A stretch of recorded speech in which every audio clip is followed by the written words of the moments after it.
We have enjoyed many games of Deus, and we'd like to share our views on what we think of this great game. This is Legendary Tactics. So I love the opening to this game. I love the idea that it was in Catan. I actually really fell in love with the Catan setup, that it's so variable and you just never know what kind of board you're going to look at. How do you mean? Oh, just that it's a different map every time. Different map every time. Yeah, the board you're looking at is just always going to be completely different. The spaces are different. And in this one in particular, even where the VPs score, your victory points are randomized as well. So you just never know what points you're going to have to be tackling. Yes. I think that's you mean for the barbarian villages. Yeah, they get 1 victory point per surrounding space. So it can just be a nice, three banger, or it can be 6. Something. Yeah, up to 6 points, right? So that's great. I think that that opening setup is just such a clever and creative idea. Yeah, it just keeps the game fresh. Yeah, and the board. I remember the first time I saw the board, I'm like, "What the heck is this? It's so weird," and it looks. I don't know. It just looks strange. It does look different. Yes. How are you supposed to interpret it? Because it does. It's a very unique, kind of almost surreal kind of board. And you build out the board depending on how many players there are, and you just according to the setup and the rules, and I'd have to double check this. So, but you build out the map in a way that basically suits the players. I think there may even be rules for designing your own maps if you really want to, but they have a way to build it out so it's going to be a balanced map for you guys to explore. Yeah, but but that works well. The barbarian village mechanic thing works quite well also. I love the different factions too. I find that just adds so many options and layers of strategy to include. It's just really cool. Really cool concept. Yeah, which mean the different buildings. You mean or? Yeah, the different buildings and sort of what they each work toward, right? So. You've got some that when you offer them to the gods, you're getting 2-for-1 cards. You're getting money. You're getting more buildings to be able to play on the board. It's just it's clever. For being a really simple game, it's really straight. There's just some really creative mechanic to it. It is very clever in how it comes together, and you have. A scarcity of resources that you have to manage, and you've only got so much time. You've only got money as well. So many moves, and you're keeping an eye on what the other guy's doing and trying to minimize, the impact. I just think this game, it does, though, take a little while, I think, to get used to the way it's functioning. I don't think it's intuitive in terms of how the game,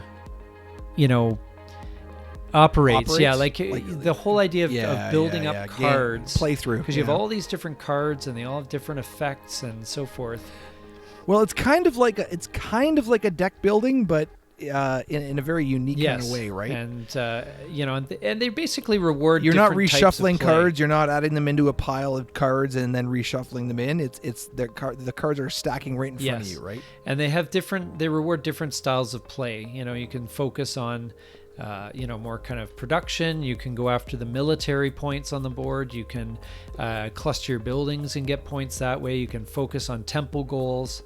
There's all sorts of variety on how you can play. Paths to victory, right? And yes. And I've found that now this tabletop simulator module also includes the Egypt expansion, which we have not played. But but just sticking to the cards that we know and love. I do find, though, as I said, this game is a little bit hard to teach, especially if you know the game well. You're gonna just clobber anyone that's new to it. So it's the learning curve is a little steep. So but once you've kind of gotten into it and you see where it's going, it's actually just very well put together. It's simple. It's there's lots of great strategic decisions. not only with the cards and which building do you build, but where do you place it on the board, and that becomes really crucial because you're trying to place it in a spot which is going to benefit you the most, and you've got to keep an eye on your opponents, and you have to keep an eye on expansion. Like sometimes you can build into a space and it looks great, except you're boxed in, and now you have to switch your strategy as a result. So it's got a lot of that. I just think it's deserved all the accolades that it's received, and even though it won a lot of awards back when it was released, I think in 2014, it's surprisingly off the radar for so many gamers. I don't know very many gamers that actually know Deus or have play it regularly. It's not a game people talk about, and it's a shame. Now, one knock that I have on the game is that you can very easily get caught up in playing your own board and not really worrying about your opponent.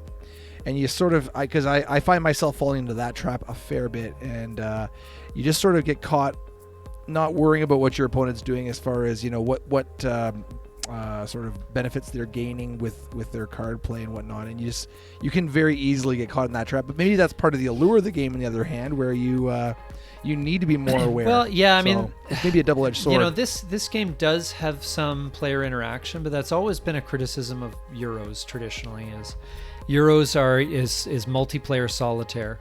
I find this one has more interaction in terms of what your opponents do on the board really does matter and does impact your gameplay. Like if you don't necessarily block people in the sense that like you see them grabbing all the swamp spaces, and so you're like, oh well, obviously he's building this temple, and therefore I'll do something to block him. But sometimes you can, positionally, you can head them off at the pass. You can disrupt them, block their next play so that they can't expand very easily. The easiest way to do that is obviously if they've got, if you have a situation where someone's in a space where they're kind of boxed in a bit by, like if someone enters this here, like I'll be proper here, and I'll put in a building in here. So if someone enters in this space here, and then the next player puts a building, it doesn't even have to be a military piece, but builds some there, it forces them to play a ship. The only way he can get out of that trap is by building a boat and getting to, so it can disrupt their play, and whereas they'd hope to have an easy expansion, instead they get blocked by buildings and they have to go around, and that can cost resources and time. So there is some interaction. What happens on the board matters. It's not just decorative, And in fact, if you can actually hem your opponent into the point where they have to basically play a barbarian card that allows them to travel. One of the military cards that allows you to travel. Yeah. So you could hem them in quite significantly, where they're drawing for cards, especially say if they were over in this direction over here. And if you were able to play your a green boat on the other side, then they would be completely stuck without playing a barbarian card. They'd have to play it's a military card. It's not a barbarian card per se, but I know what you mean. It's you have to then get a movement card to get out of that spot, and unless you're willing to sacrifice victory points. And so and in Deus you don't have a lot of time. You don't have as many turns as you think you do. So if you end up having to burn a couple turns, the clock is running from turn one. So that can definitely work against you.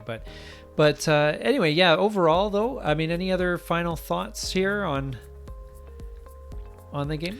Oh, I think it's a very well constructed game. If you spend the time to get to learn it a little bit, like you said earlier, I think it's a game that will give you many hours of enjoyment. And there are some icons on there for shorthand, but it always explains the card as well, so you can always read sell clay for 4 gold each, and then it has a picture of clay with a little arrow and 4 gold. So there are some icons that you need to learn, but it's not that bad.